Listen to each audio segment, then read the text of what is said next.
সুপ্রভাত বন্ধুরা, তোমরা সবাই খুব ভালো আর সুস্থ থেকো। শীত এসে গেছে, তাই আমার গপু সোনা সোয়েটার পরবে না, তা কি হয়? তাই গপু সোনার মা আজ গপু সোনাকে সোয়েটার পরিয়ে দিল।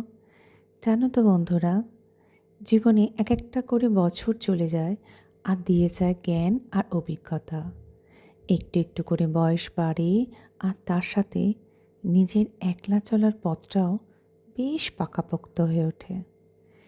এই একলা চলার পথে অনেকেই আসবে যাবে, আর কে এলো কে গেল সেটা জরুরি নয়। কে তোমার কঠিন সময় পাশে দাঁড়ালো সেটা কিন্তু খুবই বড় কথা। কঠিন সময়ে পাশে দাঁড়িয়ে ধৈর্য রেখে বলা যে সব ঠিক হয়ে যাবে, আছি তো, এটা একমাত্র ঈশ্বরই বলবেন। নিজের প্রতি, নিজের কর্মফলের প্রতি বিশ্বাস রাখো। প্রতিদিন প্রতিটা মুহূর্ত নিজের প্রতি বিশ্বাস রেখে বলো, হে ঈশ্বর, আমার দ্বারা যেন কারোর কোনো ক্ষতি না হয়। আর নিজের মনটাকে খুব ভালো রেখো।